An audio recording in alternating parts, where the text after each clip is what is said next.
1 अप्रैल से बिना HUID tag का गहना नहीं बिकेगा। बहुत इंपॉर्टेंट, जनहित में जारी है, लेकिन आपके परीक्षा के हिसाब से तो इंपॉर्टेंट है, ये तो आप समझदार हैं, लेकिन आप इसे एक बार के लिए सब जिनको भी आप समझते कि पता होना चाहिए शेयर कर दीजिएगा। 1 अप्रैल उस दिन कुछ होने जा रहा है। क्या होने जा रहा है? यदि आप भविष्य में कोई भी सोने का गहना खरीदने जा रहे हैं तो एक विशिष्ट पहचान संख्या आपके गोल्ड आइटम पर डाली जाएगी, और वो गोल्ड आइटम पर डाली गई विशिष्ट पहचान संख्या जितने भी ऑर्नामेंट्स हैं उनमें विशिष्ट होगी का मतलब है कि वो किसी और पर नंबर डला हुआ नहीं मिलेगा। जिस तरह आपका आधार कार्ड यूनिक डिजिट है, ऐसे ही अब आने वाले समय में प्लानिंग है कि आपके गोल्ड की जो ज्वेलरी है उन पर डला हुआ नंबर भी यूनिक होगा। फायदा स्वाभाविक है, एक तो कोई नकली माल नहीं बेच पाएगा। दूसरा फायदा, अब आप उस माल को लेकर कहीं पर भी अगर कभी जरूरत पड़ती है, भारत में हालांकि गोल्ड इज्जत से जुड़ी हुई बात मानी जाती है, लेकिन कई बार जैसे घर निर्माण के लिए माता बहनें जो हैं अपने घर के गहने बैंक में रख करके उस पर लोन ले लेते हैं कि भाई हमारे इसको एज ए एसेट ट्रीट करो और इस पर लोन दे दो, तो उसमें भी किसी प्रकार की कोई दिक्कत इसलिए नहीं आएगी क्योंकि जब आपका आईडी उस पर डला होगा तो बैंक भी आपके गहने की शुद्धता को जांचने को लेकर कोई आर्ग्यूमेंट नहीं करेगा। इतनी बड़ी चीज अब करने जा रही है भारत सरकार। BIS ट्रेडमार्क वाली जितनी भी सोने की दुकानें हैं उनसे अब यही चीज बिकेगी 1 अप्रैल से। क्या है ये जानकारी? आइए मैं आपको बताता हूं। गोल्ड की ज्वेलरी, और देखिए भारत में ना गोल्ड ज्वेलरी के साथ में इतना ज्यादा सेंटिमेंट्स जुड़े हुए हैं, इतना अफेक्शनेट है हम लोग, हम अमीरी गरीबी नहीं देखते गोल्ड खरीदते समय। गोल्ड खरीदना है तो खरीदना है, बहन की शादी में गोल्ड जाएगा तो जाएगा, इसमें लॉजिक मतलब आदमी कर्जा लेकर गोल्ड खरीदता है, तो अब खरीदे तो उसकी भावनाओं से कोई खिलवाड़ ना कर दे। गोल्ड में एक बहुत बड़ा तर्क है जो आपको पहले पता हो तो बेहतर है, नहीं पता तो थोड़ा सा जान लें। मैं उम्मीद करता है कि आप जानते होंगे इन बातों को। मेरे प्यारे साथियों, जो शुद्ध सोना होता है ना, शुद्ध 24 कैरेट शुद्धता वाला जो गोल्ड होता है, उसके ऑर्नामेंट बनते ही नहीं है, आभूषण बनते ही नहीं है। जो कहते हैं खरा सोना है साहब, ये तो खरा सोना, तो तेरे पास रख ले, काम नहीं आएगा, मेरे बिस्किट बना के रख ले इसको। मतलब उसको आप ढांचे में नहीं डाल सकते। आप सोने के रंग से आकर्षित हो जाते हैं। कोई कहता है कितने कैरेट का गोल्ड है? 24 कैरेट लाए साहब हम, उल्लू बना दिया आपको। वो तो फिर आभूषण है ही नहीं, उसकी माला, अंगूठी, चेन, नाड़ा कुछ नहीं बनने वाला। तो फिर 22 कैरेट या 18 कैरेट या 15 कैरेट। तो बोले सर कि क्या होता है फिर? इसमें मिलावट होती है, और वो ऑथराइज्ड रूप से मिलावट होती है। यानी जो अन्य कैरेट बेचे जाते हैं भारत के अंदर, उन कैरेट के अंदर कुछ मिलावट की परसेंटेज ऑलरेडी परमिटेड है कि इतना % इसमें अन्य धातु मिलाई जाएगी। उससे क्या होगा? वो आभूषण के रूप में बदल पाएंगे।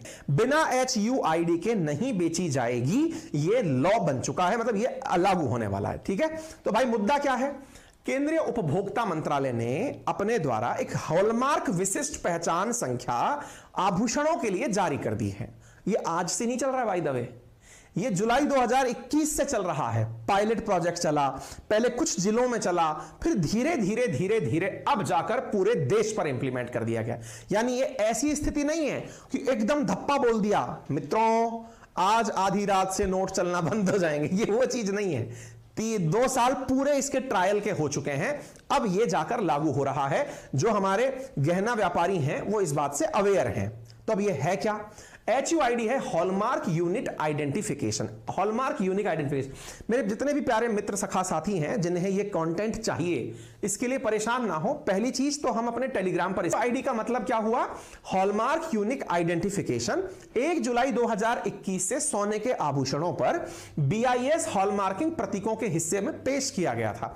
देश के 256 जिलों में इसको इंप्लीमेंट किया गया था। फिर 4 अप्रैल 2022 से फिर इसका दूसरा चरण लागू किया गया था। अब ये BIS क्या है? तो मेरे प्यारे साथियों, भारत के उपभोक्ता मामलात जो मंत्रालय है, ministry of consumer affairs, food and public distribution, उसके अधीन एक स्टेटरी बॉडी है जिसका नाम है ब्यूरो ऑफ इंडियन स्टैंडर्ड, यानी सरकारी संस्था, विधिक संस्था है ना।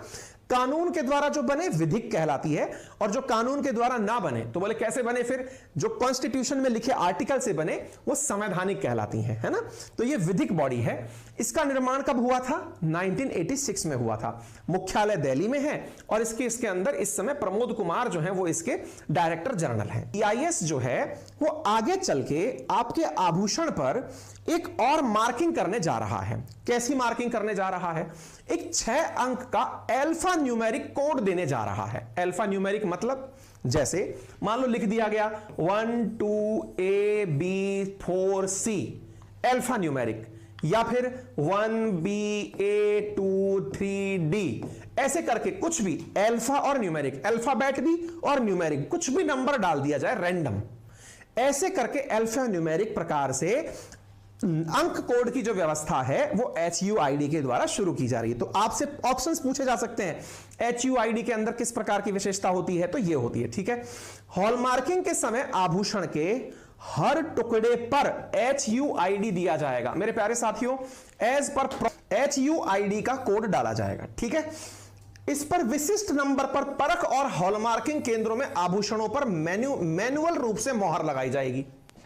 वर्तमान परिदृश्य में अभी क्या हो रहा था? 4 अंकों का HUID होता था, 1 अप्रैल से ये 6 अंकों का हो जाएगा। ठीक है, ये हमने HUID के बारे में, कई विद्यार्थी मित्र कह रहे थे कि सर अंग्रेजी में भी जानकारी दिया करो, तो वो अंग्रेजी वाली जानकारी लिख दी है। अब ये होगा कैसे, अब वो जान लो। देखो मेरे प्यारे साथियों, पहले कुछ बातें जानते हैं। बातें ये हैं कि भारत में जो गोल्ड की कैरेट व्यवस्था चलती है वो जैसे ये दिखाई दे रहा 22 कैरेट। अब आप जब गोल्ड का ज्वेलरी खरीदने जाएंगे ना, तो उस पर 3 चीजें आपको दिखाई देंगी कुछ इस प्रकार से। देखो ज्वेलरी, मान लो आपने कंगन खरीदा, मां के कंगन, आपने कंगन खरीदा, तो उस पर एक तो ऐसे BIS का लोगो लगा हुआ होगा। उसके बाद में आपके पास दूसरी जो जानकारी लिखी होगी वो 6 अंक की एक और जानकारी लिखी होगी जो बताएगी कि इस गोल्ड की प्योरिटी क्या है। जैसे 22K916। अब सर ये क्या होता है? तो यहां पर देखो 22K916 का मतलब क्या है? ये 22 कैरेट का गोल्ड है और इसकी शुद्धता 91.6% है। यानी ये जो आभूषण बना है इसमें 91.6% ही गोल्ड है, बाकी इसमें 8.4% अन्य धातु मिश्रित है। वो पीतल हो सकती है या कुछ और हो सकता है जो आभूषण बनाने में उपयोगी है। क्लियर? इसके बाद में ये जो कंपनी अपना पहचान बनाए, मार्का बनाए, ये सब बनाया जाएगा। लेकिन आने वाले समय में ये चीजें हटा दो, केवल ये 2 पर फोकस करो। इन 2 के बाद में एक और आंकड़ा बनाया जाएगा यहां पे, ऐसे एक 6 डिजिट का इनके बाद में और पोस्चर लगाया जाएगा। कैसा दिखेगा? ऐसा। सबसे पहले BIS का स्टैंडर्ड मार्क, उसके बाद में गोल्ड की प्योरिटी 22 कैरेट गोल्ड, 91.6% शुद्धता। उसके बाद में ये मतलब समझ गए ना आप इसका? इसके बाद में ये 6 अंक जो क्या होंगे? अल्फा न्यूमेरिक कोड होंगे, जो कि अपने आप में यूनिक होंगे और हर ज्वेलरी आर्टिकल पर लगे होंगे। चाहे कुंडल खरीदो चाहे कंगन, सब पर लगे होंगे। ठीक है, तो यहां पर ये जानकारी आपको समझ में आनी चाहिए। अब एक बात और बताता हूं मैं आपको। बोले सर और कितने कैरेट होते हैं? तो इधर देखो बेटा, और होते हैं 18 कैरेट। मतलब जैसे मान लो ये लिखा गया, क्या लिखा जाएगा? 18K 18। ये क्या है? मतलब ये हुआ कि 750।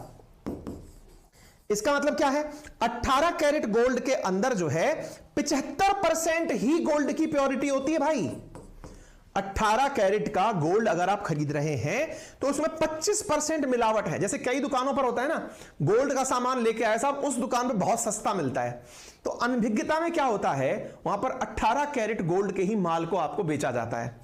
आपने सोचा कि भाई फलाने सिंह की दुकान से जब गोल्ड खरीदा था ना हमने, वहां तो गोल्ड का ये कंगन, एक कंगन 50,000 रुपए का था, लेकिन यार वो फलाना सिंह की दुकान बहुत बढ़िया है, वहां पर गोल्ड कितने का भी ले लो 35,000 का दे देगा वो आपको।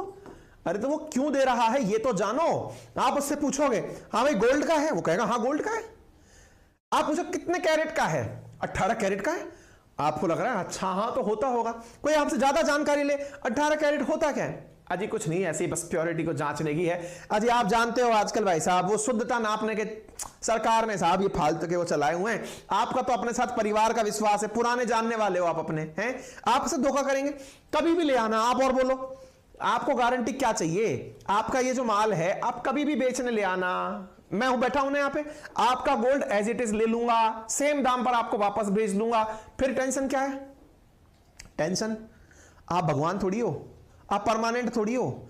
आप कल को निमट गए, कोरोना आपको ले गया तो क्या करेंगे? हैं बच्चे को गहने दिए, बच्चा शादी होकर कहीं और चला गया, उसको जरूरत वहां पड़ गई तो क्या करेंगे? और ये जो फ्रॉड मचा रखा है आपने, इससे अच्छा तो फिर नीरव मोदी ही था। है वो जो एक स्टोन लेता था, चमकीला सा पत्थर बनाता था, उसको कहता था मैंने इस पर टैग लगा दिया, अब ये 5 लाख का हो गया। और बोले करें क्या? बोले जब भी आओगे मुझे दे देना, मैं 5 लाख वापस दे दूंगा। अबे तू ही भाग गया तो क्या करेंगे? तो कभी भी ले जाना। गवर्नर हो क्या तुम आरबीआई के, तो तुम्हारा साइन चल रहा है। आ गई बात समझ में? समझो इस बात का महत्व, मूर्ख नहीं बनना है इसमें। तो बोले फिर कैरेट का मतलब जान लो पहले। 18 कैरेट का मतलब है 75% गोल्ड है उसमें, और फिर एक और गोल्ड है जो और बेचारों को उल्लू बनाने के लिए है। क्या? 14 कैरेट गोल्ड लगा है साहब, उसमें कितना गोल्ड? 58.5% गोल्ड है, 58% 5 कैरेट गोल्ड है। आ गई बात समझ में? हम लोग हमारे देश में इतना भोलापन है, इतना भोलापन है कि इस गोल्ड को भी गोल्ड बताकर बेच दिया जाएगा। आभूषण विक्रेता बन जाएंगे साहब। लो जी साहब, और सस्ता चाहिए लो, बना देंगे 14 कैरेट का, बोल दे भाई इनको। उस बेचारे को समझ में नहीं आ रहा, भोले प्राणी को। भोले प्राणी से आपने 35,000 की जगह आपने कहा भाई साहब और कोई सस्ता नहीं है क्या? क्योंकि भाई घर की आर्थिक स्थिति अच्छी नहीं है मेरी, आप थोड़ा सस्ता दे दो। अरे सुन भाई, इनको तू एक काम कर, 35 मत दे, इनको 30,000 में दे दे हटा। आप राजी हो गए? यार भाई साहब कितने अच्छे हो यार, गजब है आपका काम तो यार, थैंक यू सो मच। 30,000 में दे दिया आपने तो मेरे को, मैं और थोड़ा सा मनवाली कर लूँ सर, इसको 25 में दे दो ना। और देखो आप ये वाली बात किसी और को मत बताना 25 में दी थी। बोले हाँ ठीक है 25 में ले जाओ। 25 में ले गए आप। महाराज उसने अभी भी आपसे कितना कमा लिया आपको अंदाजा नहीं है। 50 का माल 25 में बेच करके भी वो खेला खेल गया आपसे। क्यों? 50 का माल 90 कैरेट का था, वो 90% 91% शुद्धता का था, 58% शुद्धता को चिपका के वो आपसे अभी भी मुनाफा कमा ले गया। आ गई बात समझ में? समझदार रहिए, जागरूक रहिए, तभी तो ये जो उपभोक्ता मंत्रालय है इसकी टैगलाइन में आपकी जागरूकता है। मतलब ये लोग असल में चाहते क्या है? मानक पथ प्रदर्शक के रूप में उपभोक्ता मंत्रालय चाहता क्या है? जागो ग्राहक जागो। ग्राहक को उसके अधिकार पता हो कि राइटफुली उसे जो कमिटेड है वो दिया जा रहा है कि नहीं दिया जा रहा है। आ गई बात समझ में? इस बात को थोड़ा सा आप समझें, इस तरह से अब आपके हॉलमार्क आएंगे। और ये अपने घर वालों को भी, मैंने इसीलिए कहा ना आपसे, ये सब बातें मैं लिखित में दे रहा हूं, और ये जितनी भी जानकारी मैं यहां पर लिखित में देता हूं ये बहुत अच्छे न्यूज़पेपर से संकलित होती है, जिनका रेफरेंस हम शुरुआत में दे देते हैं। ठीक है, मैंने आपको ये जानकारी दी, और आप चाहें तो ये आप उपभोक्ता मामलात के मंत्रालय से भी पढ़ सकते हैं। ठीक है,